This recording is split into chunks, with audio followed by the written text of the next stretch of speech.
அப்பொழுது ஏசா, என்னிடத்தில் இருக்கிற ஜனங்களில் சிலரை நான் உன்னிடத்தில் நிறுத்திவிட்டு போகட்டுமா என்றான்.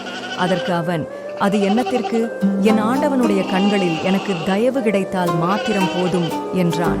அன்றைய தினம் ஏசா திரும்பித்தான் வந்த வழியே சேயீருக்கு போனான். யாக்கோபு சுக்கோத்துக்கு பிரயாணம் பண்ணி தனக்கு ஒரு வீடு கட்டி தன் மிருக ஜீவன்களுக்கு கொட்டாரங்களை போட்டான். அதனாலே அந்த ஸ்தலத்துக்கு சுக்கோத் என்று பெயரிட்டான். யாக்கோபு பதான் அராமிலிருந்து வந்தபின் கானான் தேசத்தில் இருக்கிற சாலேம் என்னும் சீகேமுடைய பட்டணத்துக்கு அருகே சென்று பட்டணத்துக்கு எதிரே கூடாரம் போட்டான். தான் கூடாரம் போட்ட வெளியின் நிலத்தை சீகேமின் தகப்பனாகிய ஏமோரின் புத்திரர் கையிலே 100 வெள்ளிக்காசுக்கு கொண்டு அங்கே ஒரு பலிபீடத்தை கட்டி அதற்கு ஏலெல்லோகே இஸ்ரவேல் என்று பெயரிட்டான். இந்த வீடியோ உங்களுக்கு பிடித்திருந்தால் லைக் பண்ணுங்க, ஷேர் பண்ணுங்க, மறக்காம சப்ஸ்கிரைப் பண்ணுங்க.